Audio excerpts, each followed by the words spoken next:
اعوذ باللہ من الشیطان الرجیم بسم اللہ الرحمن الرحیم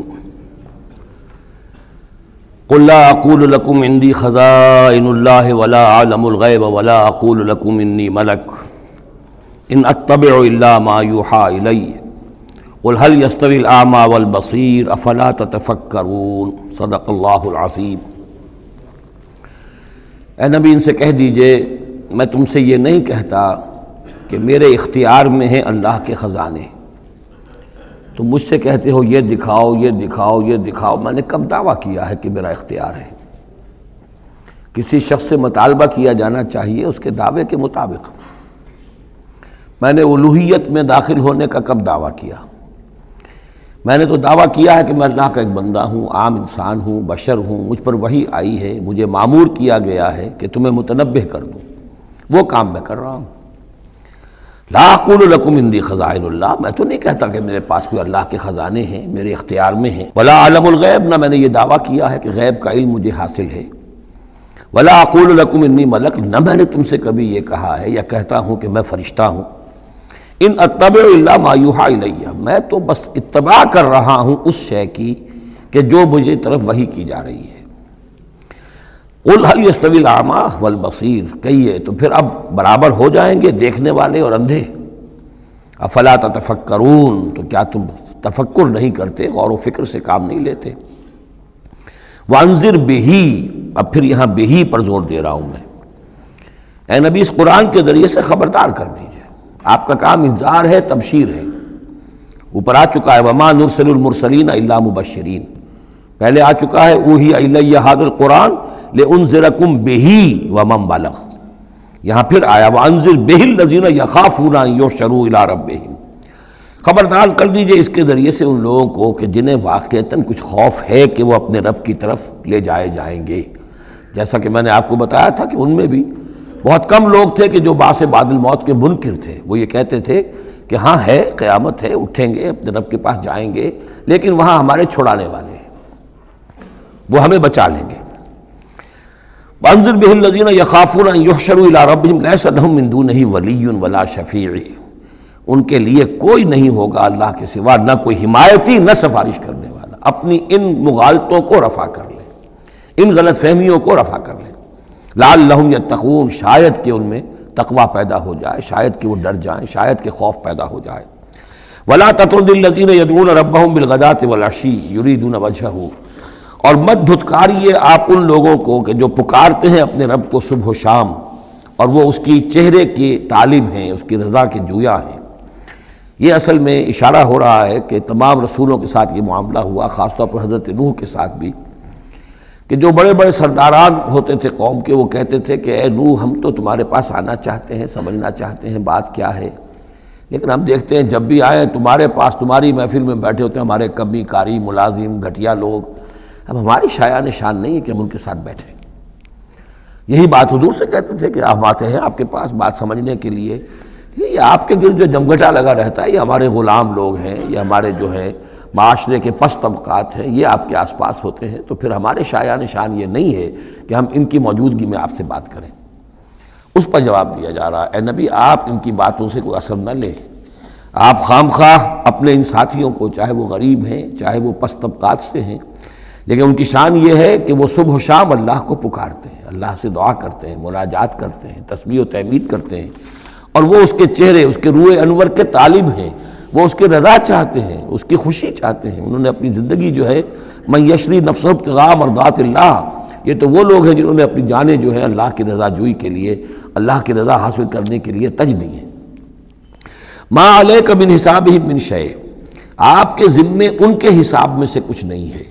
وما من حسابک علیہم من شیء، اور نہ آپ کا ان کے اوپر آپ کے حساب میں سے کچھ ہے، یعنی یہ کہ یہ تو ہر شخص کو اپنی کمائی کرنی ہے، آپ کے ذمے آپ کا فرض ہے، آپ کرتے جائیے۔ جو آپ کے پاس آ رہے ہیں ان کا حساب بھی اللہ لے لے گا، جو آپ کے پاس نہیں آتے ان کا حساب بھی لے لے گا، ہر ایک کو اس کے طرز عمل کے مطابق وہ بدلہ دے دے گا۔ نہ آپ ان کی طرف سے جواب دہ ہیں نہ یہ آپ کی طرف سے جواب دہ ہیں۔ فتطردہم، تو اگر خدا نہ خواستہ بالفرض آپ ان کے دباؤ میں آ کر اگر انہیں دور کر دیں، اپنے سے دھتکار دیں، فتکون من الظالمین، تو آپ ظالموں میں سے ہو جائیں گے۔ وَكَذَلِكَ فَتَنَّا بَعْضَهُم بِبَعْضٍ، اور اسی طرح ہم نے بعض کو بعض کے ذریعے سے آزمایا ہے۔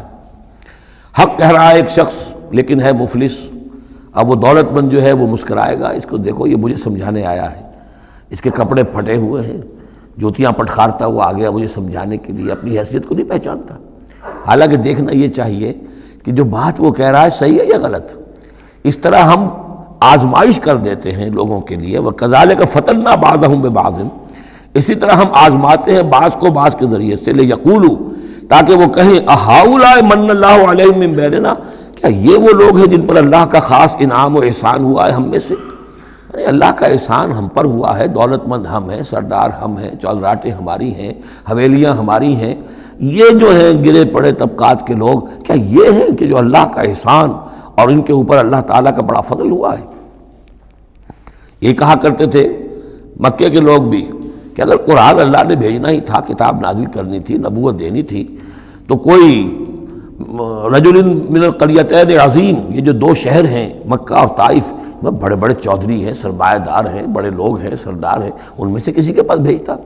مکے کا یتیم جس کے پاس کوئی دولت نہیں، بچپن مفلسی میں گزرا ہے، سخت مشقت کے اندر جو ہے جوانی کا دور گزرا ہے، جس کے پاس کچھ بھی نہیں، کوئی عہدہ نہیں، کوئی منصب نہیں، قریش کا کوئی عہدہ حضور کے پاس نہیں تھا، کوئی منصب نہیں تھا، کوئی آپ کے پاس سرمایہ نہیں تھا، آپ تو پیدا ہی ہوئے ہیں یتیم، تو اس اعتبار سے کیا یہی رہ گیا تھا اللہ کے لیے؟ معاذ اللہ ثم معاذ اللہ۔ لِيَقُولُوا أَهَٰؤُلَاءِ مَنَّ اللَّهُ عَلَيْهِم مِّن بَيْنِنَا أَلَيْسَ اللَّهُ بِأَعْلَمَ بِالشَّاكِرِينَ، تو کیا اللہ تعالیٰ زیادہ واقف نہیں ہے ان سے کہ جو واقعتاً اس کا شکر کرنے والے ہیں؟ ایک اور جگہ آئے گا کہ اللہ تعالیٰ وَاللَّهُ أَعْلَمُ حَيْثُ يَجْعَلُ رِسَالَتَهُ، اللہ بہتر جانتا ہے کہ کہاں اسے اپنی رسالت کا منصب کس کو دینا چاہیے، کس میں اس کی صلاحیت ہے۔ جیسے طالوت کے بارے میں لوگوں نے کہہ دیا تھا کہ اس کے لیے کیسے ہو سکتی ہے سرداری، جبکہ ہمارے پاس دولت ہے، اس کے پاس دولت نہیں، لم یؤت سعۃ من المال، تو کہا گیا تھا اسے جسم اور علم کے اندر اللہ نے بسطہ یعنی کشادگی عطا فرمائی ہے۔ وَإِذَا جَاءَكَ الَّذِينَ يُؤْمِنُونَ بِآيَاتِنَا، اور اے نبی اس کے برعکس یہ لوگ جو چاہتے ہیں کہ آپ دھتکار دیں ان کو، اس کے برعکس آپ کی روش کیا ہونی چاہیے ان غرباء اور فقراء کے لیے؟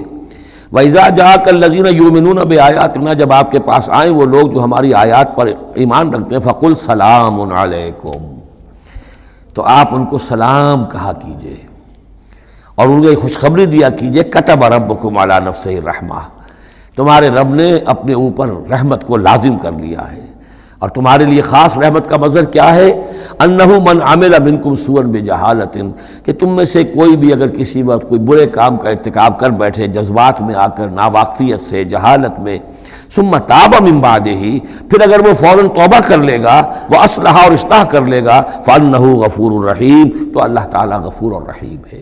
یہ تمہارے لیے مزید خوشخبری ہے، تہنیت اللہ کی طرف سے، قل سلام علیکم کتب ربکم علی نفسہ الرحمہ انہ من عمل منکم سوءا بجہالۃ ثم تاب من بعدہ واصلح فانہ غفور الرحیم۔ وکذالک نفصل الآیات، آگے محذوف ہے لفظ لیتفکروا بہا ولتستبین سبیل المجرمین، اسی طرح ہم اپنی آیات کی تفصیل بیان کرتے ہیں تاکہ یہ لوگ ان پر غور کریں، تفکر کریں، اور جب غور کریں گے، تفکر کریں گے تو مجرموں کا راستہ ان کے سامنے کھل کر آ جائے گا کہ جس راستے پر ہم جا رہے ہیں وہ واقعتاً مجرموں کا راستہ ہے۔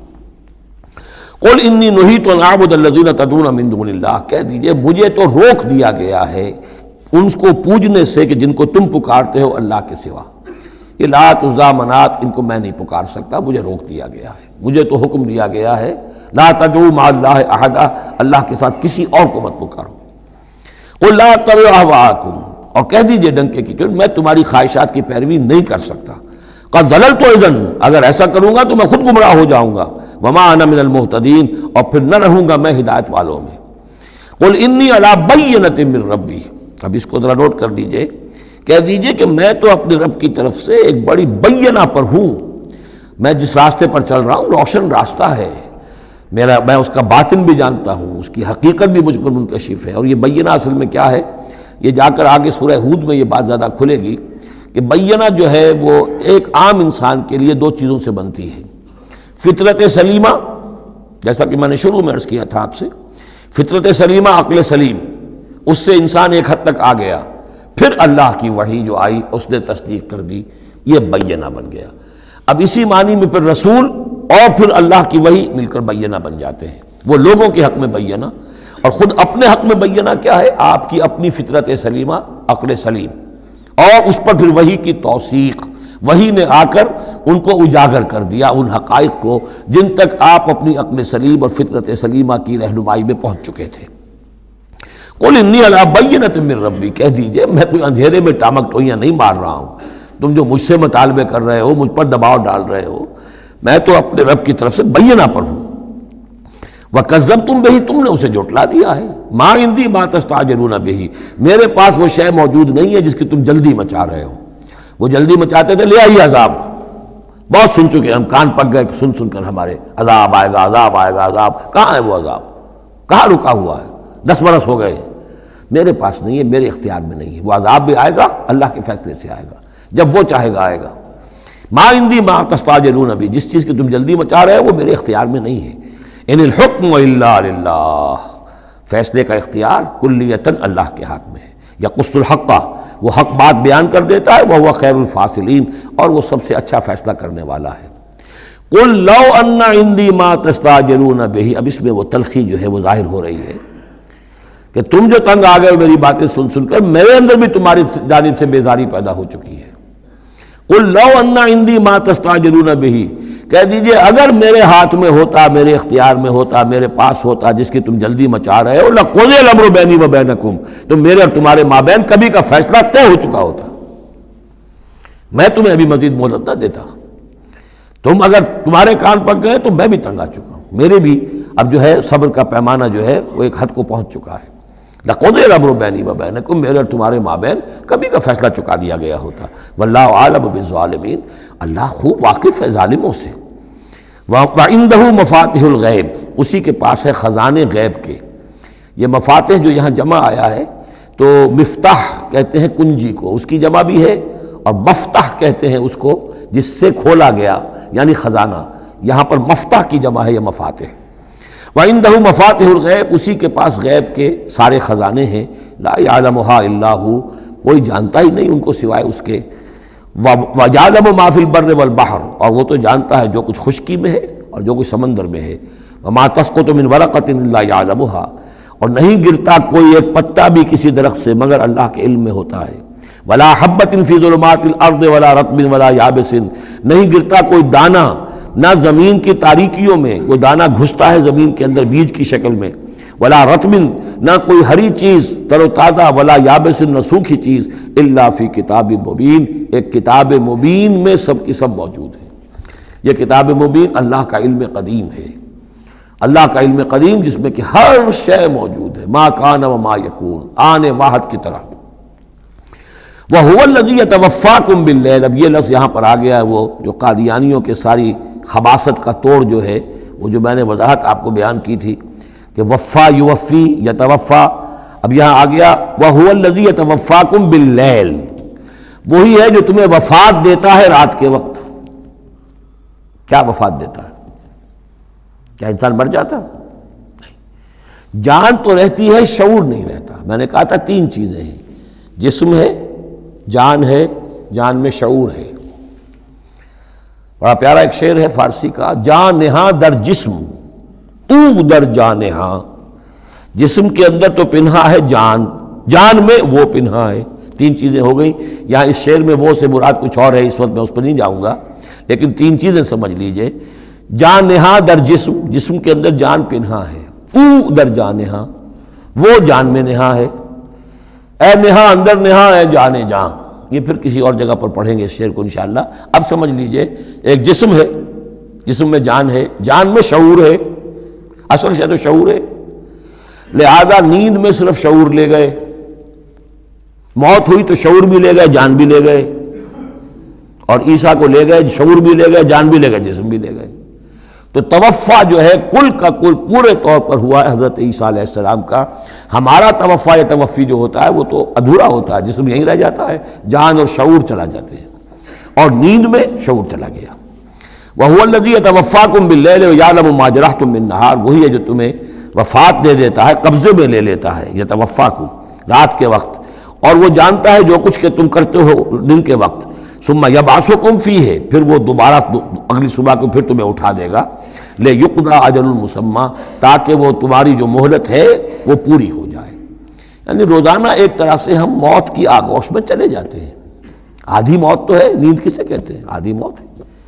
یہی وجہ ہے کہ جو دعا ہے صبح کو اٹھنے کے وقت کی جو مسنون دعا ہے، الحمدللہ الذی احیانی بعدما اماتنی والیہ النشور، کل شکر اور کل حمد اور کل تعریف اس اللہ کے لیے ہے جس نے مجھے دوبارہ زندہ کیا اس کے بعد کہ مجھ پر موت وارد کر دی تھی۔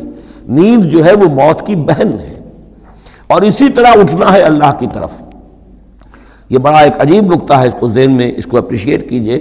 جو شخص صبح آنکھ کھلتے ہی جس کے زبان پر یہ الفاظ آتے ہوں، الحمدللہ الذی احیانی بعدما اماتنی والیہ النشور، قیامت کے دن جب وہ اٹھے گا اس کی زبان پر یہی ترانہ خود بخود آ جائے گا، اس وقت ہوگا وہ 100% درست۔ الحمدللہ الذی احیانی بعدما اماتنی والیہ النشور، کیونکہ عادت پڑی ہے، ہمیشہ کہا ہے، جیسے ہی شعور آیا الحمدللہ الذی احیانی بعدما اماتنی والیہ النشور، تو یہ وہ ترانہ جو ہے جو کہ باعث بعد الموت کے وقت ہماری زبان پر ہوگا، اس کا ریہرسل ہے جو آپ روزانہ کریں گے اگر یہ عادت پختہ کر لیں۔ وَهُوَ الَّذِي يَتَوَفَّاكُم بِاللَّيْلِ وَيَعْلَمُ مَا جَرَحْتُم بِالنَّهَارِ ثُمَّ يَبْعَثُكُم فِيهِ لِيُقْضَىٰ أَجَلٌ مُّسَمًّى ثم الیہ مرجعکم، پھر اسی کی طرف تم سب کا لوٹنا ہے۔ ثم ینبئکم بما کنتم تعملون، پھر وہ تمہیں جتلا دے گا جو کچھ کہ تم کرتے رہے تھے۔ وہو القاہر فوق عبادہ، اور وہ اپنے بندوں پر، یہ لفظ کئی مرتبہ آیا ہے اس صورت کے اندر، اللہ پوری طرح غالب ہے، قابو یافتہ ہے اپنے بندوں پر۔ وَيُرْسِلُ عَلَيْكُمْ حَفَظًا، اور وہ تم پر نگہبان بھیجتا رہتا ہے۔ ہر انسان کے ساتھ فرشتے باڈی گارڈ کی حیثیت سے موجود ہیں، اس لیے کہ جب تک اللہ نے اجل معین رکھی ہوئی ہے اس وقت تک تو زندہ رکھنا ہے۔ وہ زندہ رکھنے کے لیے حفظہ، حفاظت کرنے والے نگہبان، وہ جو میں نے ایک دفعہ پہلے بھی کہا تھا، بسا اوقات تو محسوس ہوتا ہے کہ جیسے گاڑی ایسے سناٹے سے آپ کے ساتھ سے گزری ہے کہ معلوم ہوتا ہے کسی نے ہاتھ دے کر آپ کو بچایا، ورنہ بچنے کا کوئی امکان نہیں تھا۔ تو کوئی ہے، جب معلوم ہے کہ ابھی اس کی موت کا وقت نہیں آیا تو بچانے والے فرشتے ہمارے ساتھ ہوتے ہیں۔ حتیٰ اذا جاء احدکم الموت، یہاں تک کہ جب تم میں سے کسی کی موت کا وقت آتا ہے، توفته رسلنا، اب یا پھر توفا آ گیا، اب یہاں پہ شعور اور جان دونوں جائے گا۔ توفته رسلنا، تو ہمارے بھیجے ہوئے فرشتے جو ہیں وہ اس کو قبضے میں لے لیتے ہیں، وہم لا یفرطون، اور اس میں کوئی کمی نہیں کرتے، کوئی کوتاہی نہیں کرتے، جو حکم آیا اور جب آیا۔ ثم ردوا الی اللہ مولاہم الحق، پھر وہ لوٹا دیے جاتے ہیں اب اللہ کی طرف جو ان کا مولا ہے برحق، سچا۔ الا لہ الحکم، آگاہ ہو جاؤ، فیصلے کا اختیار اسی کے ہاتھ میں ہے، حاکمیت اسی کی ہے، ان الحکم الا للہ، یہ دوسری مرتبہ آیا یہاں۔ وہو اسرع الحاسبین، اور وہ حساب کرنے والوں میں سب سے بڑھ کر تیز ہے، یعنی اسے دیر نہیں لگے گی، اس کے کمپیوٹرز جو ہیں وہ کوئی بہت ہی سپر کمپیوٹر جن کا ہم تصور بھی نہیں کر سکتے۔ قل من ینجیکم من ظلمات البر والبحر تدعونہ تضرعا وخفیا، ان سے پوچھئے کون تمہیں نجات دیتا ہے اندھیروں میں سے، وہ تاریکی کے ہوں یا سمندر کے، سمندر میں گھپ اندھیرا ہے، کشتی چل رہی ہے، کچھ نظر نہیں آ رہا ہے، اوپر بادل بھی ہیں، اب اس وقت انسان کو کچھ نہیں سوچتا، ہاتھ کو ہاتھ سجھائی نہیں دے رہا، کون تمہیں پھر بھی بچاتا ہے وہاں؟ من ینجیکم۔ اسی طرح کوئی قافلہ ہے بھٹک گیا ہے، اندھیری شب ہے، جدا اپنے قافلے سے ہے تو، اب یہ کہ اندھیرے کے اندر بھٹک رہا ہے، نہ دائیں کا نہ بائیں کا پتہ نہیں، ہر درخت معلوم ہوتا ہے کوئی آسیب ہے، کوئی بھوت ہے جنہیں چلا آ رہا ہے، پھر بھی اللہ بچاتا ہے تمہیں۔ من ینجیکم من ظلمات البر والبحر تدعونہ تضرعا وخفیا، اس وقت تو تم پکارتے ہو اللہ کو بہت ہی گڑ گڑاتے ہوئے اور دل ہی دل میں خفیہ خفیہ، اللہ بچا دے، اے اللہ اس وقت کو راستہ بنا دے، کوئی دستگیری ہو جائے، کسی طرف سے روشنی ہو جائے۔ لئن انجانا من ہذہ، اور کہتے ہو تم دل میں اگر اللہ نے ہم کو اس سے بچا لیا، نجات دے دی، لنکونن من الشاکرین، پھر تو اب باقی زندگی تو بالکل اللہ کے شکر گزار بندے بن کر ہم گزار دیں گے۔ قل اللہ ینجیکم منہا، اللہ تعالیٰ پھر نجات دیتا ہے تمہیں اس سے، ومن کل کرب، اور ہر کرب سے، ہر تکلیف سے، ثم انتم تشرکون، پھر اس کے بعد تم آ کے پھر شرک شروع کر دیتے ہو، پھر تمہیں اپنی دیویاں دیوتا، اپنے آلہہ، اپنے چودھری، اپنے سردار یاد آ جاتے ہیں۔ قل هو القادر على ان يبعث عليكم عذابا من فوقكم، یہ آیت جو ہے یہ بہت اہم ہے کہ عذاب الہی کی کئی قسمیں ہیں، 3 قسمیں یہاں بیان ہوئی ہیں۔ کہہ دیجئے وہ قادر ہے اس پر کہ تم پر بھیج دے کوئی عذاب من فوقکم، تمہارے اوپر سے، آسمان کا ٹکڑا گر جائے، کوئی میٹیورائٹ گر جائے، جو بعد خبریں آتی رہتی ہیں کوئی آ رہا ہے، لیکن یہ کہ وہ پھر تحلیل ہو جاتا ہے کہیں، جو بھی اوزون لیئر ہے یا کچھ اور ہے بچت ہے، لیکن یہ کہ اگر اللہ چاہے تو جہاں آسمان پر سے کوئی عذاب بھیج دے آپ کے اوپر، او من تحت ارجلکم، یا آپ کے قدموں کے نیچے سے، زمین پھٹ جائے، شق ہو جائے، زلزلہ آئے، زمین دھنس جائے، یہ بھی ہوتا ہے، خسف ہوں گے، قیامت سے پہلے بڑے بڑے 3 خسف ہونے ہیں جن کی خبر دی گئی ہے احادیث کے اندر، بڑے بڑے ٹکڑے زمین کے دھنس جائیں گے اندر۔ قل هو القادر على ان يبعث عليكم عذابا من فوقكم او من تحت ارجلكم، یہ 2 شکلیں ہو گئی، اوپر سے یا قدموں کے نیچے سے، او يلبسكم شيعا، یا تمہیں گروہوں میں تقسیم کر دے، ويذيق بعضكم بعض بعض، اور ایک کی طاقت کا مزہ دوسرے کو چکھائے۔ اب لڑو آپس میں، پرانے اور نئے سندھی لڑو آپس میں، پنجابی اور اردو بولنے والے لڑو، اور بلوچ اور پختون لڑو، مارو ایک دوسرے کو۔ اللہ تعالیٰ کو نہ آسمان کو تکلیف دینے کی ضرورت کہ اس کا کوئی ٹکڑا گرائے، نہ زمین کو کوئی مشقت دینے کی کہ وہ پھٹے، کوئی ضرورت نہیں، آپس میں تقسیم ہو جاؤ گے، گروہ بندی ہو جائے گی، شیعہ سنی کو مارے اور سنی شیعہ کو مارے۔ یہ جو ہے یہ عذاب الہی کی بدترین شکل ہے، جو آج مسلمانان پاکستان پر مسلط ہے۔ وہ کبھی ایک قوم ہوتے تھے، ہندو کا جب مقابلہ تھا ایک قوم تھے، اور اب وہ قوم جو ہے قومیتوں میں، عصبیتوں میں تحلیل ہو چکی۔ انظر کیف نصرف الآیات لعلہم یفقہون، دیکھو کیسے ہم اپنی آیات کی تصریف کرتے ہیں۔ تصریف کہتے ہیں آیات کو گھمانا، ایک ہی بات کو اسلوب بدل کر، انداز بدل کر، ترتیب بدل کر لانا۔ ایک پھول کا مضمون ہو تو 100 رنگ سے باندھو۔ وَكَذَّبَ بِهِ قَوْمُكَ وَهُوَ الْحَقُّ، اور اے نبی آپ کی قوم نے اسے جھٹلا دیا۔ بہی مراد قرآن، یعنی میں نے عرض کیا کہ اس صورت کیا یہ عمود، حصی معجزہ کوئی نہیں دکھائیں گے، اصل معجزہ محمد کا یہ قرآن ہے صلی اللہ علیہ وسلم، اسی لیے بہی اس کی تکرار اس میں کثرت سے ملے گی۔ وَكَذَّبَ بِهِ قَوْمُكَ وَهُوَ الْحَقُّ، یہ قرآن الحق ہے، لیکن اے نبی آپ کی قوم نے اس کو جھٹلا دیا ہے۔ قُلْ لَسْتُ عَلَيْكُمْ بِوَكِيلٍ، ان سے کہہ دیجئے میں اب تمہارا ذمہ دار نہیں ہوں۔ اب میں نہیں کہہ سکتا کہ کب اللہ کے عذاب کا بند جو ہے وہ کھل جائے اور تمہارے اوپر وہ عذاب ہلاکت جو ہے وہ آ جائے۔ لِكُلِّ نَبَأٌ مُسْتَقَرٌ، كُلِّ نَبَأٍ مُسْتَقَرٌ، ہر خبر، ہر بڑی بات کے لیے وقت معین ہے۔ فَسَوْفَ تَعْلَمُونَ، میں نہیں کہہ سکتا، جیسے کہ سورہ انبیاء میں فرمایا وَإِنْ أَدْرِيَ قَرِيبٌ أَمْ بَعِيدٌ مَا تُوعَدُونَ، میں یہ نہیں جانتا کہ جس کی تمہیں دھمکی دی جا رہی ہے وہ قریب آ چکا یا دور ہے، ٹائم ٹیبل اللہ کے علم میں ہے، لیکن یہ میں جانتا ہوں کہ اگر تمہاری روش یہی رہی تو عذاب آ کر رہے گا۔ بسوف تعلمون، اور ان قریب تمہیں معلوم ہو جائے گا۔ وَإِذَا رَأَيْتَ الَّذِينَ يَخُوضُونَ فِي آيَاتِنَا، یہ وہ آیت آ گئی جس کا حوالہ سورہ نساء کی آیت نمبر 140 میں آیا تھا کہ تمہیں پہلے ہدایت دی گئی تھی کہ جب تم لوگوں کو دیکھو کہ وہ ہماری آیات کا استہزاء کر رہے ہیں، تبصر کر رہے ہیں، تو ان کے پاس بیٹھو مت، اٹھ کر چلے جاؤ، کم سے کم یہ کہ ایک پروٹیسٹ میں واک آؤٹ تو وہاں سے ہو جائے۔ وَإِذَا رَأَيْتَ الَّذِينَ يَخُوضُونَ فِي آيَاتِنَا، اور جب تم دیکھو لوگوں کو کہ وہ ہماری آیات میں خوض، مین میخ نکال رہے ہیں۔ دیکھیے اردو میں ہم ایک لفظ بولتے ہیں غور و خوض، بڑا غور و خوض ہو رہا ہے، بہت غور و خوض کے بعد میں اس نتیجے پر پہنچا ہوں۔ یہ دونوں لفظ جو عربی زبان کے بہت قریب کے ہیں، غور کے معنی، غور اچھے معنی میں آتا ہے، اور خوض برے معنی میں آتا ہے۔ صحیح چھان پھٹک کرنا اور غور کرنا، اس کے ما لہو ما علیہ، فار کیا ہے، اگینسٹ کیا ہے، یہ مثبت انداز میں یہ ہے غور۔ خوض ہے مین میخ نکالنا، اس کے اندر جو ہے بال کی کھال خام خواہ کو اتارنا، یہ کوشش ہے، یہ خوض ہے۔ وَإِذَا رَأَيْتَ الَّذِينَ يَخُوضُونَ فِي آيَاتِنَا، جبکہ وہ ہماری آیات میں اس طریقے کا معاملہ کر رہے ہوں تو جب تم دیکھو فَأَعْرِضْ عَنْهُمْ، تو ان سے کنارہ کرو، حَتَّى يَخُوضُوا فِي حَدِيثٍ غَيْرِهِ، یہاں تک کہ پھر وہ کسی اور بات میں لگ جائیں، کسی اور مذاق میں، ٹھٹے میں، پھر تم ان کے پاس جا سکتے ہو۔ وَإِمَّا يُنْسِيَنَّكَ الشَّيْطَانُ فَلَا تَقُعُدْ بَعْدَ الذِّكْرَىٰ، اور اگر تمہیں شیطان بھلا دے، تم بیٹھے ہوئے تھے وہاں گفتگو شروع ہوئی، کچھ دیر تک تمہیں احساس نہیں ہوا کہ یہ تو اس کام میں لگ گئے ہیں، تو تمہیں یاد نہیں آیا، لیکن فلا تقعد بعد الذکر، جب یاد آ جائے تو مت بیٹھو ان کے ساتھ، مع القوم الظالمین، ان ظالموں کے ساتھ، پھر وہاں سے واک آؤٹ کرو احتجاجاً، اور پھر یہ البتہ منتظر رہو چونکہ دعوت و تبلیغ کے لیے پھر تمہیں آنا ہے۔ تو قالوا سلاما، علیحدہ بھی ہو تو وہ لٹ مار کے نہ ہو، بلکہ یہ کہ اٹھو وہاں سے تو بڑی خوبصورتی کے ساتھ۔ وَمَا عَلَى الَّذِينَ يَتَّقُونَ مِنْ حِسَابِهِمْ مِنْ شَيْءٍ، اور یقیناً جو لوگ اللہ کی تقویٰ کی روش اختیار کرتے ہیں ان پر ان کے حساب کی کوئی ذمہ داری نہیں ہے، وَلَٰكِنْ ذِكْرَىٰ لَعَلَّهُمْ يَتَّقُونَ، لیکن یہ یاد دہانی ہے تاکہ وہ تقویٰ اختیار کریں۔ وَذَرِ الَّذِينَ اتَّخَذُوا دِينَهُمْ لَعِبًا وَلَهْوًا، اور چھوڑو ان کو، دفع کرو، نظر انداز کرو، ان سے آپ نظر پھیر لو کہ جنہوں نے اپنے دین کو کھیل اور کود بنا لیا ہے، کھیل، ہنسی مذاق، ٹھٹا۔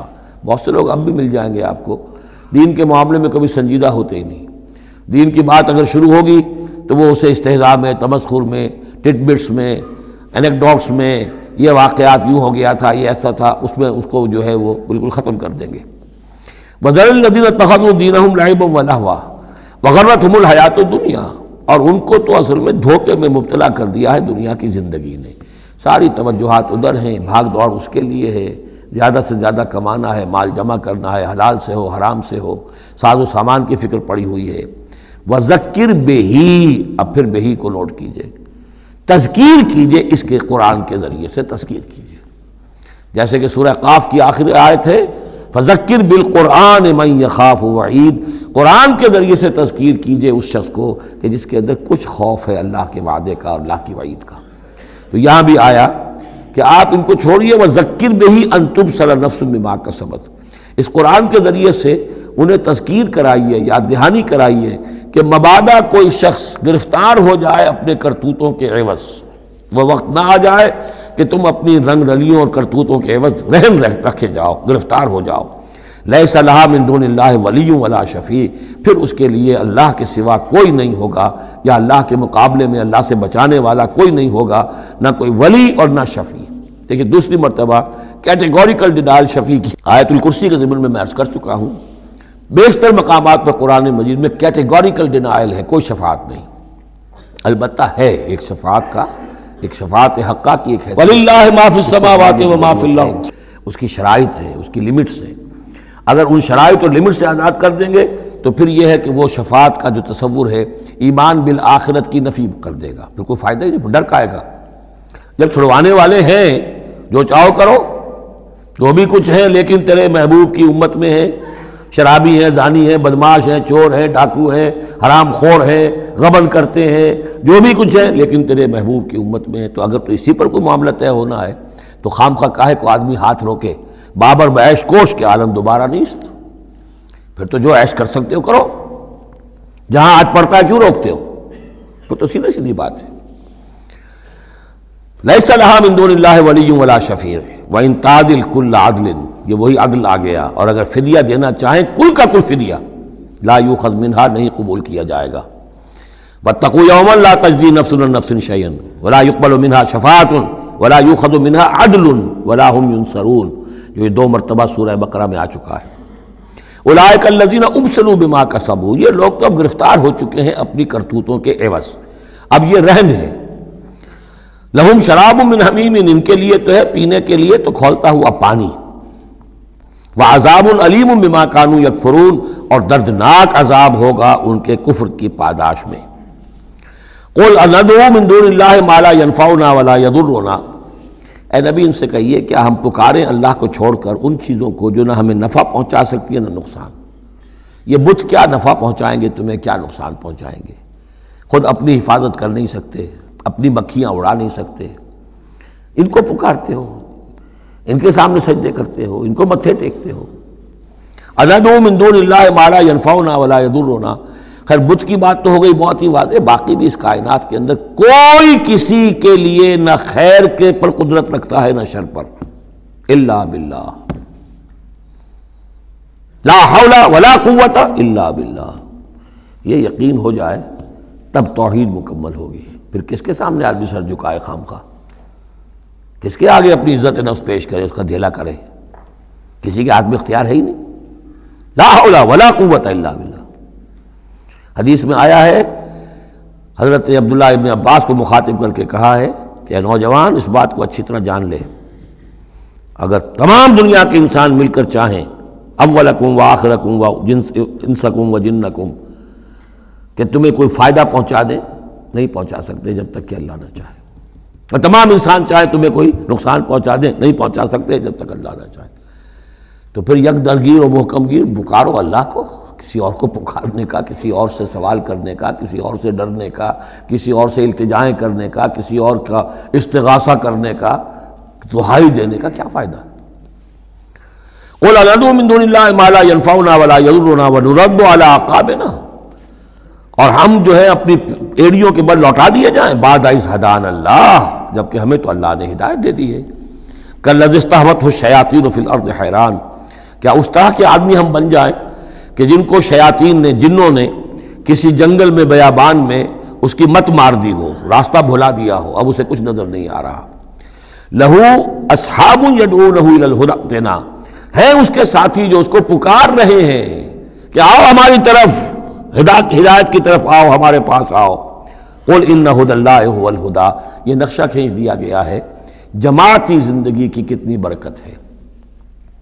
آپ اکیلے ہو، کہیں بھٹک گئے ہو، تو پھر یہ کہ آپ کے لیے سیدھے راستے پر آنا بہت مشکل ہو جائے گا۔ جماعتی زندگی ہے، ساتھی ہیں، جس کو کہا ہے سورہ توبہ میں کونوا مع الصادقین، معیت اختیار کرو، رہو ساتھ سچوں کے۔ کسی وقت ہوتا ہے انسان کو کوئی ایسی آزمائش پیش آ گئی ہے، اس کا دماغ چکرا گیا ہے، گھوم گیا ہے، نہیں سمجھ میں آ رہا، راستہ نہیں نکل رہا، مشکل بڑی آ گئی ہے، ایک طرف حرام ہے لیکن یہ ہے کہ دباؤ کو بہت پڑ رہا ہے، گھر والوں کا پڑ رہا ہے، بچوں کا پڑ رہا ہے، بیوی کا پڑ رہا ہے، راستہ غلط ہے۔ اس میں یہ ہے کہ ایسے وقت میں بسا اوقات پھر اگر رفقا ہیں، ساتھی ہیں، آپ کے کامریڈز ہیں، آپ کے کولیگز ہیں، اس کے ساتھ وہ پکارتے ہیں، ساتھ ہاتھ جو ہے آپ کا تھام کر آپ کو سہارا دیتے ہیں۔ قل ان ھدی اللہ ھو الھدی، یقیناً ہدایت کہہ دیجئے اللہ ہی کی ہدایت اصل ہدایت ہے۔ وَأُمِرْنَا لِنُسْلِمَ لِرَبِّ الْعَالَمِينَ، اور ہمیں تو حکم یہ ہوا ہے کہ ہم تمام جہانوں کے پروردگار کی تابعداری اختیار کریں اور فرما برداری اختیار کریں۔ وَنَقِيمُ الصَّلَاةَ وَاتَّقُوهُ، اور یہ کہ نماز قائم کرو اور اس کا اللہ کا تقوی اختیار کرو۔ وَهُوَ الَّذِي إِلَيْهِ تُحْشَرُونَ، اور وہی ہے جس کی طرف کہ تمہیں جمع کر دیا جائے گا۔ وَهُوَ الَّذِي خَلَقَ السَّمَاوَاتِ وَالْأَرْضَ بِالْحَقِّ، اور وہی ہے جس نے آسمان اور زمین بنائے ہیں حق کے ساتھ۔ یہاں حق کے کیا معنی ہے؟ ود اے پرپس، یہ بیکار نہیں ہے۔ ربنا ما خلقت ھذا باطلا، اے رب ہمارے تو نے یہ سب باطل نہیں بنایا، بیکار نہیں بنایا، بے مقصد نہیں بنایا۔ سورہ آل عمران کی آخری رکوع کی جو وہ دعا ہے، بلکہ باطل کے مقابلے میں کیا؟ حق۔ وَهُوَ الَّذِي خَلَقَ السَّمَاوَاتِ وَالْأَرْضَ بِالْحَقِّ وَيَوْمَ يَقُولُ كُن فَيَكُونُ، اور جس دن وہ کہے گا ہو جا، وہ ہو جائے گا۔ کیا ہو جائے گا؟ جب وہ چاہے گا اس کائنات کو لپیٹ بھی دے گا، اسی نے بنایا ہے حق کے ساتھ، اور اسی کے حکم سے یہ لپٹ جائے گی۔ آگے چل کر آئے گا یوم نطوی السماء کطی السجل للکتب، جس دن کہ ہم تمام خلاؤں کو اور فضاؤں کو اور آسمانوں کو، ان سب کو ایسے لپیٹ دیں گے جیسے کہ تم کتابوں کا طومار لپیٹ لیتے ہو۔ والسماوات مطویات بیمینہ، تمام یہ خلا اور سما یہ سب اللہ کے داہنے ہاتھ میں لپٹے ہوئے ہوں گے۔ قولہ الحق، اس کا فرمانا ہی حق ہے۔ اس کا کیا معنی ہے؟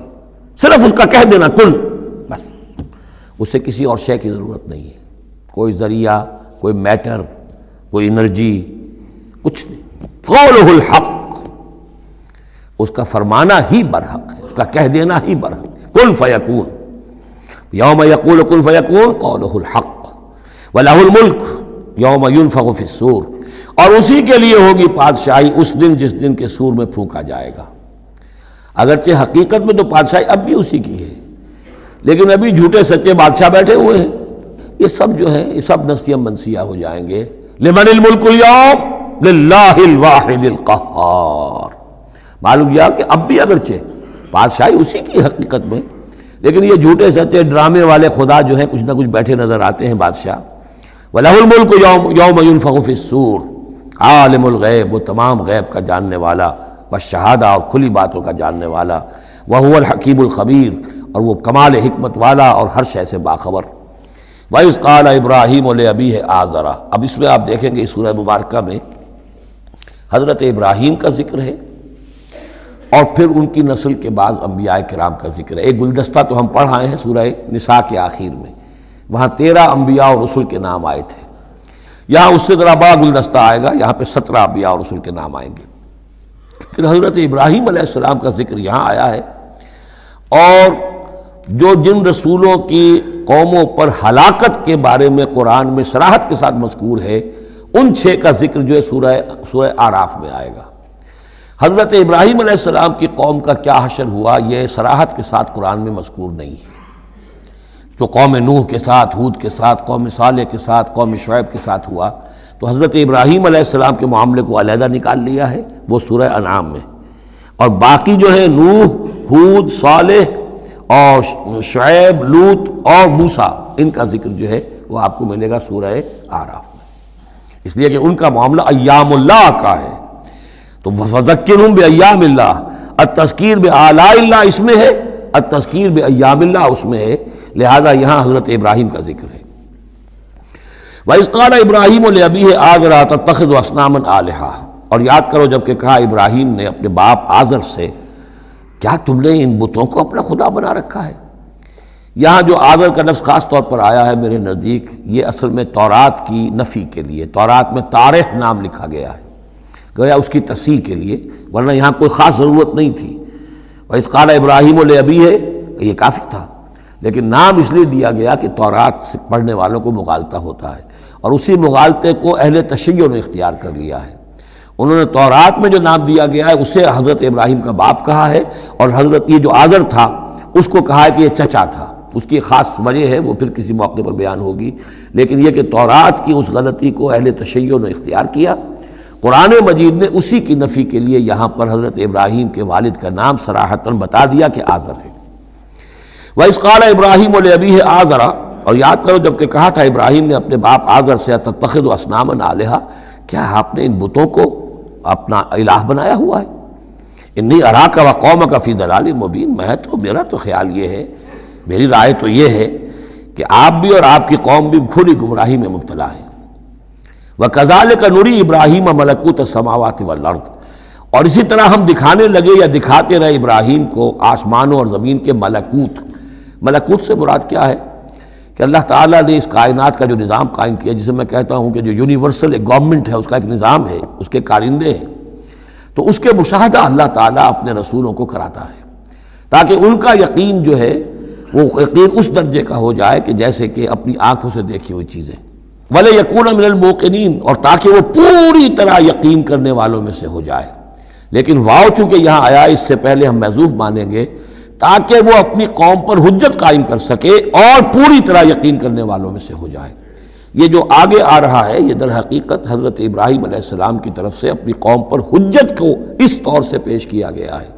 بعض حضرات کے نزدیک یہ ہے کہ یہ حضرت ابراہیم کا اپنا ذہنی ارتقاء ہے کہ واقعتاً انہوں نے سمجھا یہ ستارہ خدا ہے، پھر ڈوب گیا تو کہا کہ نہیں یہ تو ڈوب گیا، پھر چاند کو دیکھا تو چاند خدا ہے، پھر کہا نہیں یہ تو یہ بھی جو ہے غروب ہو گیا، پھر سورج کو کہا۔ تو یہ بات اصل میں بعض حضرات کی رائے ہے یہ، اور الفاظ سے کچھ متبادر بھی ہوتا ہے، لیکن یہ ہے کہ زیادہ صحیح رائے جس سے کہ آگے آ جائے گا وَتِلْكَ حُجَّتُنَا آتَيْنَاهَا إِبْرَاهِيمَ عَلَىٰ قَوْمِهِ، تو معلوم ہوتا ہے کہ یہ اصل میں حضرت ابراہیم علیہ السلام نے حجت قائم کرنے کے لیے یہ تدریج اختیار کی اپنی قوم کو سمجھانے کے لیے۔ اور حضرت ابراہیم علیہ السلام اللہ کے نبی تھے، اور نبی کوئی بھی زندگی کے کسی بھی مرحلے پر مشرک نہیں ہوتا، اس کی شریعت، اس کی سرشت اتنی خالص ہوتی ہے۔ صدیقین مشرک نہیں ہوتے، نبی تو ان سے بھی اونچے درجے کے ہیں۔ حضرت ابو بکر نے کبھی شرک نہیں کیا، حضرت عثمان نے کبھی شرک نہیں کیا، جو صدیقین ہیں صحابہ میں سے۔ وَكَذَلِكَ نُرِي إِبْرَاهِيمَ مَلَكُوتَ السَّمَاوَاتِ وَالْأَرْضِ وَلِيَكُونَ مِنَ الْمُوقِنِينَ فَلَمَّا جَنَّ عَلَيْهِ اللَّيْلُ، جب ان پر رات جو ہے اس نے تاریکی کر دی، رأى كوكبا، انہوں نے دیکھا ایک چمکدار ستارے کو، قال هذا ربی، انہوں نے کہا یہ میرا رب ہے۔ یہ گویا کہ کہنے کیا، ہاں یہ میرا رب ہے۔ اب یہ سوالیہ انداز بھی ہو سکتا ہے، with sign of exclamation ہو سکتا ہے کہ لوگوں کو کہنے کے لیے کہ یہ رب ہے، یہ انٹروگیشن کا بھی ہو سکتا ہے۔ هذا ربی فلما افل قال لا احب الافلین، جب وہ ڈوب گیا تو کہا بھائی یہ ڈوب جانے والی شے تو پھر میں تو پسند نہیں کر سکتا کہ میں اس کو اپنا خدا مان لوں۔ یہ قوم جو تھی ستارہ پرست بھی تھی، بت پرست بھی تھی، ستارہ پرست بھی تھی، اور نمبر 3 شاہ پرست بھی تھی۔ تینوں قسم کے شرک اس قوم میں موجود تھے کہ جس میں حضرت ابراہیم بھیجے گئے۔ یہ بیبیلونیا یا عراق، آج کا عراق، سابق بیبیلونیا، اس کا ایک شہر ار، اس شہر کے بھی اب کھنڈرات نکل آئے ہیں، کھدائیاں ہو چکی ہیں، شہر ار میں پیدا ہوئے ہیں، پھر وہاں سے ہجرت کر کے فلسطین گئے ہیں، اور پھر حضرت اسماعیل کو آباد کیا ہے حجاز میں، اور اپنے بیٹے حضرت اسحاق کو آباد کیا ہے فلسطین میں۔ تو یہ ان کے ذہن میں رکھیے۔ اور اس وقت عراق میں یہ شرک جو ہے گھٹا ٹوپ اندھیرے تھے کہ ان کے ہاں بت پرستی بھی تھی، ستارہ پرستی بھی تھی، اور تیسرے یہ کہ بادشاہ بھی نمرود جو تھا وہ یہ کہتا تھا کہ میں خدا ہوں۔ اس کا مکالمہ جو ہے جو اس نے کیا تھا محاجہ حضرت ابراہیم سے، وہ سورہ بقرہ میں ہم پڑھ چکے ہیں۔ انا احیی و امید، میں بھی یہ اختیار رکھتا ہوں، جس کو چاہوں زندہ رکھوں، جس کو چاہوں مار دوں۔ فلما رأى القمر بازغا، جب انہوں نے دیکھا چاند چمکتا ہوا، قال ھذا ربی، کہا ہاں یہ معلوم ہوتا ہے کہ یہ ہے رب۔ فلما افل قال لئن لم يهدنی ربی، جب وہ بھی ڈوب گیا، غائب ہو گیا، تو انہوں نے کہا کہ اگر میرے رب نے مجھے ہدایت نہ دی تو پھر میں تو قوم ضالین میں سے ہو جاؤں گا۔ گویا کہ ابھی یہ الفاظ ہیں کہ جن سے اشارہ ہوتا ہے کہ شاید ابھی ان کا اپنا ذہنی اور فکری ارتقاء ہو رہا ہے۔ میں نے کہا تھا کہ الفاظ سے متبادر ہوتا ہے، لیکن یہ کہ ان دونوں چیزوں کو، دونوں سائڈز کو ناپ تول کر جو رائے بنتی ہے وہ دوسری ہے۔ فلما رأى الشمس بازغۃ، جب دیکھا سورج بہت چمکدار، قال ھذا ربی ھذا اکبر، تو فرمایا ہاں یہ ہے رب، یہ سب سے بڑا ہے۔ فلما افلت، جب وہ بھی ڈوب گیا، قال یا قوم انی بریء مما تشرکون، انہوں نے کہا اے میری قوم کے لوگوں، میں تو بری ہوں، اعلان برات کرتا ہوں ان سب سے جنہیں تم شریک ٹھہرا رہے ہو۔ انی وجہت وجہی للذی فطر السماوات والارض حنیفا، میں نے تو اپنا رخ کر لیا ہے، اپنا چہرہ جو ہے ادھر کر لیا ہے اس ہستی کی طرف جس نے آسمانوں اور زمین کو بنایا یکسو ہو کر، وما انا من المشرکین، اور میں مشرکوں میں سے نہیں ہوں۔ وحاجہ قومہ، اب اس پر محاجہ کیا ان سے ان کی قوم نے، وہ حجت بازی شروع کر دی، یہ تم نے کیا کہہ دیا؟ سارے دیویوں کی نفی کر دی، سارے ستاروں کی نفی کر دی، ہر چیز کی نفی کر دی، اب تم پر مار پڑے گی فلاں دیوی کی اور فلاں ستارے کی نحوست جو ہے اس کا تم نے انکار کیا، اب تیار ہو جاؤ، اب تمہارے اوپر شامت آئے گی۔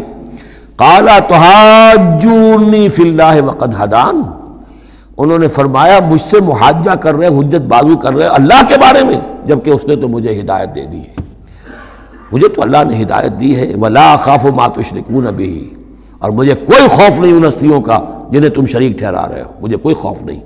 الا ان یشاء ربی شیئا، ہاں اللہ کو چاہے میرے ساتھ کہ کوئی تکلیف مجھے آ جائے، کوئی آزمائش آ جائے تو ٹھیک ہے، میرا رب ہے، لیکن مجھے کوئی کسی کا ڈر نہیں، نہ تمہارے کسی دیوی کا، نہ دیوتا کا، نہ کسی ستارے کی نحوست کا، اور نہ کسی اور کا۔ لا اخاف ما تشرکون بہ، تم جس کا مجھے ڈراوا دے رہے ہو مجھے ان میں سے کسی کا کوئی خوف نہیں۔ الا ان یشاء ربی شیئا، اللہ یہ کہ میرا رب میرے لیے کچھ چاہے جو چاہے۔ وسع ربی کل شیء علما، یقیناً میرا رب جو ہے وہ تو ہر شے کے علم کے اعتبار سے احاطہ کیے ہوئے ہے۔ افلا تتذکرون، تو کیا تم عقل سے کام نہیں لیتے، تم نہیں سوچتے، نصیحت اخذ نہیں کرتے؟ وکیف اخاف ما اشرکتم، میں کیسے ڈروں ان سے جنہیں تم نے شریک ٹھہرا رکھا ہے۔ ولا تخافون انکم اشرکتم باللہ، جبکہ تم نہیں ڈرتے کہ تم نے اللہ کے ساتھ شریک ٹھہرا دیے۔ ما لم ينزل به علیکم سلطانا، اور ان ہستیوں کو شریک ٹھہرا دیا ہے جن کے لیے کہ اللہ نے کوئی سلطان، کوئی سند نہیں اتاری۔ ہاں اللہ نے اپنی کتابوں میں کوئی سند اتاری ہوتی، عقل انسانی میں اس کی کوئی بنیاد ہوتی تو کوئی بات بھی ہوتی، نہ عقل میں، نہ فطرت میں، نہ کسی آسمانی کتاب میں کسی معبود کے لیے کوئی گنجائش نہیں ہے ہی نہیں۔ وَكَيْفَ أَخَافُ مَا أَشْرَكْتُمْ وَلَا تَخَافُونَ أَنَّكُمْ أَشْرَكْتُمْ بِاللَّهِ مَا لَمْ يُنَزِّلْ بِهِ عَلَيْكُمْ سُلْطَانًا فَأَيُّ الْفَرِيقَيْنِ أَحَقُّ بِالْأَمْنِ إِن كُنتُمْ تَعْلَمُونَ، تو اگر تم علم رکھتے ہو تو بتاؤ دونوں فریقین میں سے، یعنی ایک موحد ہے، ایک اللہ واحد پر ایمان رکھتا ہے، ساری قوت اس کے ہاتھ میں، سارا اقتدار اس کا ہے، ہر شے اس کے قبضہ قدرت میں۔ ایک وہ ہیں کہ جو اس کو ماننے کے ساتھ ساتھ کچھ اور چھوٹے دیوی دیوتا سینکڑوں جو ہیں وہ ان کو بھی مانتے ہیں۔ امن اور چین اور سکون کس کو میسر آئے گا؟ قلبی چین، روحانی اطمینان اور سکون۔ ای الفریقین احق بالامن، ان دونوں میں سے موحدین اور مشرکین میں سے امن، سکون، اطمینان، چین اور راحت کا کون زیادہ حقدار ہے؟ بتاؤ اگر تم جانتے ہو۔ اور اس کا جواب خود دیا، الذین آمنوا ولم یلبسوا ایمانہم بظلم، یقیناً وہ لوگ جو ایمان لائیں اور اپنے ایمان پر کسی طرح کے شرک کی آلودگی نہ ہونے دے۔ یہاں لفظ ظلم آیا ہے، ظلم کسی چھوٹے گناہ کو بھی کہہ سکتے ہیں، اسی لیے اس پر صحابہ گھبرا گئے تھے کہ حضور کون شخص ہوگا کہ جس نے کبھی کوئی ظلم نہ کیا ہو، اور نہیں تو اپنے اوپر ظلم کرتا ہے آدمی، کسی پر ظلم کرتا ہے۔ تو اس کا تو مطلب ہے کوئی شخص بھی یہ جو مقام ہے جو یہاں بیان کیا جا رہا ہے اس کا جو سزاوار اور اس کا حقدار نہیں ہو سکتا۔ آپ نے فرمایا نہیں، یہاں ظلم سے مراد شرک ہے۔ پھر آپ نے سورہ لقمان کی آیت پڑھی، اس میں فرمایا کہ ان الشرک لظلم عظیم، وَإِذْ قَالَ لُقْمَانُ لِابْنِهِ یا بنی لا تشرک باللہ ان الشرک لظلم عظیم، یہاں پر ظلم سے مراد شرک ہے، یعنی ایمان ایسا ہو کہ جو شرک کی ہر آلودگی سے پاک ہو۔ میں یہاں پھر تذکرہ کیے دیتا ہوں، شروع میں بھی عرض کیا تھا شرک کسے کہتے ہیں، شرک کی قسمیں کون کون سی ہیں، کون کون سے بھیس بدل کر یہ شرک آتا ہے۔ باہر رنگے کے خواہی جامہ می پوش، من اندازے قدت را می شناسم، تم چاہے کسی بھی رنگ کا لباس پہن کے آ جاؤ، میں تمہیں تمہارے قد سے پہچان لوں گا۔ تو قد سے پہچاننا جو ہے شرک کا آسان نہیں ہے، بھیس بدلتا ہے یہ، اس کے لیے ضروری ہے۔ اور آج کے دور میں شرک کس کس شکل میں موجود ہے اس کا سمجھنا بہت اہم ہے۔ اس موضوع پر میرے 6 گھنٹے کے کیسٹس موجود ہیں۔ الذین آمنوا ولم یلبسوا ایمانہم بظلم، یقیناً وہ لوگ جو ایمان لائے اور جنہوں نے اپنے ایمان میں کسی بھی نوع کے شرک کی آمیزش نہ ہونے دی، اولئک لہم الامن وہم مہتدون، ان کے لیے ہے امن اور وہی ہوں گے راہیاب۔ یہ امن اور ایمان اور اسلام اور سلامتی کا جو آپس میں تعلق ہے لفظی اعتبار سے، وہ اس دعا میں بہت نمایاں ہو جاتا ہے کہ جو حضور ہر نیا جو چاند دیکھتے تھے ہر مہینے کا تو دعا مانگتے تھے، اللہم اہلہ علینا بالامن والایمان والسلامت والاسلام، اے اللہ یہ مہینہ جو شروع ہو رہا ہے اس نئے چاند کے ساتھ، ہلال کے ساتھ، اسے ہم پر طلوع فرما امن اور ایمان کے ساتھ اور سلامتی اور اسلام کے ساتھ۔ تو یہ بڑا گہرا ربط ہے ان الفاظ کے اندر۔ میرا چھوٹا سا کتابچہ ہے قرآن اور امن عالم، آج سے شاید کوئی میں سمجھتا ہوں کہ 30-32 سال پہلے کی تقریر تھی میری، لیکن وہ ان موضوعات پر میں سمجھتا ہوں کہ بہت مختصر لیکن بہت مفید ہے۔ فرمایا وَتِلْكَ حُجَّتُنَا آتَيْنَاهَا إِبْرَاهِيمَ عَلَىٰ قَوْمِهِ، اس کا میں حوالہ دے رہا تھا۔ یہ پوری سرگوشت بیان کر کے اب فرمایا یہ ہماری وہ حجت تھی جو ہم نے ابراہیم کو عطا کی اس کے قوم کے خلاف۔ یہ سارا محاجہ حضرت ابراہیم اپنی قوم سے کر رہے تھے۔ بظاہر اس کو توریہ کہتے ہیں، ایک ہوتا ہے جھوٹ بولنا، ایک ہوتا ہے توریہ۔ توریہ یہ ہے کہ آپ کہیں کوئی بات ایسی کہ جو جھوٹ تو نہیں ہے لیکن جس سے سننے والا مغالطے میں مبتلا ہو جائے۔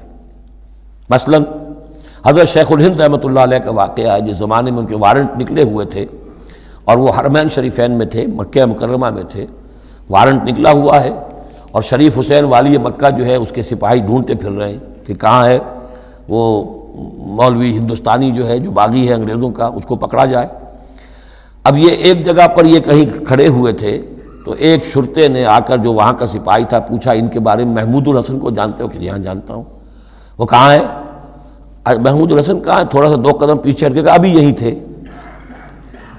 جھوٹ تو نہیں بولا نا، 2 قدم پیچھے ہٹ کر کہا ابھی یہی تھے، بالکل سچ بولا۔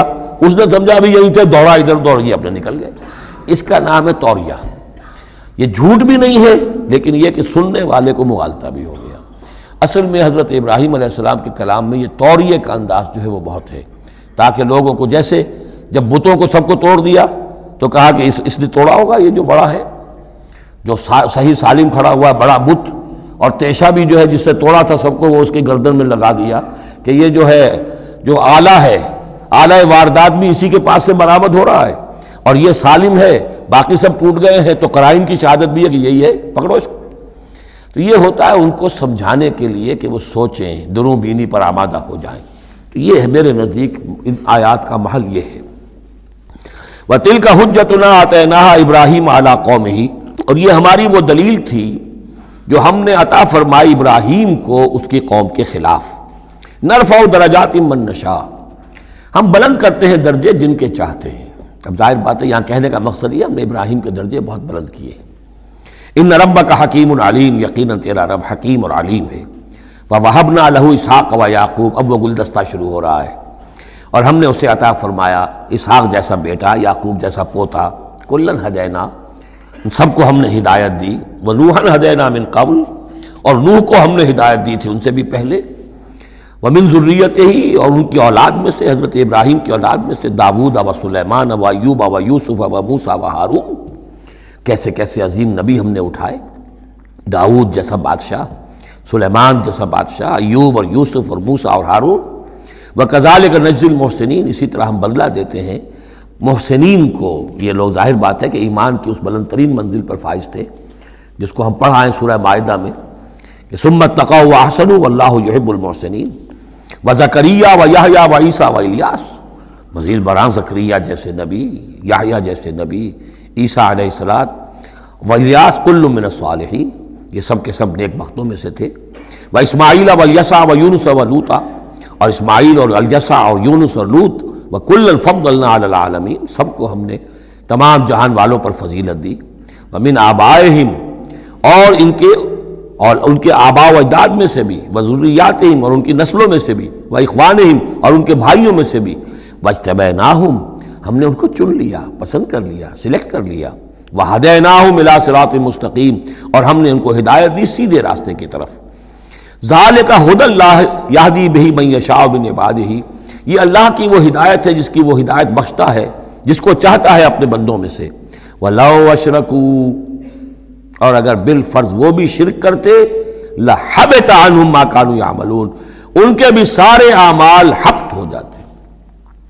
شرک اتنی بری شے ہے، اتنے اونچے اونچے مراتب، اتنے اعلیٰ اعلیٰ مقامات، اللہ کی محبوب شخصیتیں، اولو العزم پیغمبر اور یہ عظیم انبیاء، لیکن بالفرض یہ سمجھانے کے لیے، ظاہر بات ہے کوئی امکان نہیں تھا کہ وہ شرک کرتے، لیکن ہمیں سمجھانے کے لیے شرک وہ شے ہے، ان اللہ لا یغفر ان یشرک بہ ویغفر ما دون ذلک لمن یشاء ولو اشرکوا لحبط عنہم ما کانوا یعملون، اگر وہ شرک کرتے تو ان کے بھی تمام اعمال حبط ہو جاتے. اولئک الذین آتیناہم الکتاب والحکم والنبوۃ، یہ وہ لوگ ہیں جن کو ہم نے کتاب دی، اپنی حکمت اور شریعت سے نوازا، نبوت سے سرفراز فرمایا. وَإِن يَكْفُرْ بِهَا هَؤُلَاءِ، اور اگر کفران نعمت کریں یہ لوگ اس کی، یہ جو آیات اب اللہ تعالیٰ نے دی ہیں تمہیں اے محمد صلی اللہ علیہ وسلم، اگر یہ لوگ ان آیات کی اب ناشکری کر رہے ہیں، کفران نعمت کر رہے ہیں، اگر وہ ان سے فائدہ نہیں اٹھا رہے، ان کی روشنی سے اپنے دلوں کو منور نہیں کر رہے، فقد وکلنا بہا قوما لیسوا بہا بکافرین، تو ہم نے ایک اور قوم کو تیار کر رکھا اس کام کے لیے کہ وہ اس کی ناقدری نہیں کرے گی. یعنی یہ کہ مدینہ کے انصار انشاءاللہ اس کی قدر کریں گے. مکے کے یہ لوگ جو ہیں اگر ناقدری کر رہے ہیں محمد صلی اللہ علیہ وسلم، اور تمہاری باتیں جو ہیں اب تک 10-11 برس ہونے کو آ گئے ہیں، اس کے نتائج جو ہیں بڑے ہی کم سے کم یہ کہ مایوس کن نہیں تو دل شکن ضرور ہے. محمد جیسا مبلغ اور رسول اور داعی اور مربی اور مزکی اور معلم، اور 10-12 برس کی جد و جہد میں بمشکل 150 پونے 200 آدمی، پہلے 10 برس میں تو بمشکل 125 آدمی تھا. تو یہ ہے کہ اس اعتبار سے فَإِن يَكْفُرْ بِهَا هَؤُلَاءِ، اگر یہ لوگ کفران نعمت کر رہے ہیں ان کا، فقد وکلنا بها، تو ہم نے کچھ مقرر کر دیے ہیں کچھ اور لوگ، قومن، ایک ایسی قوم، لیسوا بہا بکافرین، جو ان کی شاید ان کی جو اس کی ناشکری نہیں کریں گے. کچھ پتہ نہیں یہ ہماری جو دعوت رجوع القرآن ہے جو کہاں کہاں پھیل رہی ہے. تو یہ بہرحال یہ آیت بڑی اہم ہے اس اعتبار سے، آج کے دور میں خاص طور پر یہ ہے کہ کوئی مایوسی انسان کو ہونی نہیں چاہیے. ہمیں تو پتہ بھی نہیں ہے کہ کہاں کہاں یہ بات پھیل رہی ہے، ممکن ہی نہیں ہے مجھے معلوم ہو کہ میرے کیسٹ کہاں کہاں پہنچ گئے. وہ تو جہاں کہیں بھی جاتا ہوں، دیکھتا ہوں، سنتا ہوں، کوئی کہتا ہے میرے پاس 300 کیسٹ آپ کے ہیں، کوئی کو ملتا ہے میرے پاس اتنے کیسٹ آپ کے ہیں، میں سنتا ہوں. تو اب یہ دعوت پھیل رہی ہے. اب یہ میں نہیں کہہ سکتا کہ کس جگہ پر یہ جڑ پکڑے زمین کے اندر، اور یہ انقلابی دعوت جو ہے قرآن کی وہ وہاں ایک تناور درخت بنے، ایک تحریک زبردست انقلابی اٹھے. فَإِن يَكْفُرْ بِهَا هَؤُلَاءِ فَقَدْ وَكَّلْنَا بِهَا قَوْمًا لَيْسُوا بِهَا بِكَافِرِينَ، اگر یہ اس کی ناقدری کر رہے ہیں تو اے نبی آپ آزردہ خاطر نہ ہو، ہم نے ایک اور قوم کو تیار کر لیا ہے کہ وہ اس کی ناقدری نہیں کریں گے. أُولَٰئِكَ الَّذِينَ هَدَى اللَّهُ فَبِهُدَاهُ مُقْتَدِهْ، یہ وہ لوگ ہیں جن کو اللہ نے ہدایت دی تھی. یہ 17 نام جو اوپر ہم نے پڑھے ہیں، فرمایا کہ اللہ فرما رہا ہے ہم نے انہیں ہدایت دی تھی. فَبِهُدَاهُ مُقْتَدِهْ، تو آپ بھی ان کی ہدایت کی پیروی کیجئے. یہ بہت اہم نقطہ ہے جو یہاں پر نوٹ کر لینے کا ہے کہ جو بھی سابقہ انبیاء کے معاملات کہیں آئیں اور ان کی نفی نہ آئے، وہ چیز گویا کہ ہم مسلمانوں کے لیے بھی وہ چیز جو ہے وہ اس قابل ہے کہ اب اس کی اتباع کریں، اس کی پیروی کریں، اس کو مانیں۔ چنانچہ اسی اعتبار سے یہ رجم اور قتل مرتد، یہ دو سزائیں جو ہیں یہ ہمارے ہاں اہل سنت نے اور سب تمام مسلمانوں نے یہ لی ہے کہ رجم کی سزا قرآن میں نہیں ہے، یہ سابق شریعت کی سزا ہے جس کو حضور نے برقرار رکھا ہے۔ قتل مرتد کا ذکر بھی قرآن مجید میں نہیں ہے، یہ بھی سابق امت کے اندر سابق شریعت کی سزا ہے جس کو برقرار رکھا گیا ہے۔ جب تک کسی شے کی نفی نہ ہو جائے سابق جو بھی شریعت ہے اس کی، اس وقت تک یہ ہے کہ وہ چیز بھی لاگو رہے گی۔ فرمایا اولئک الذین ھدی اللہ فبہداہ مقتدہ قل لا اسألکم علیہ اجرا، اور کہہ دیجئے کہ میں تم سے اس پر کسی اجر کا طالب نہیں ہوں، میں نے تم سے کوئی محنتانہ کا بھی طلب نہیں کیا، تم سے کوئی معاوضہ نہیں مانگا۔ ان هو الا ذکری للعالمین، یہ نہیں ہے مگر تمام جہان والوں کے لیے یاد دہانی ہے، نصیحت ہے۔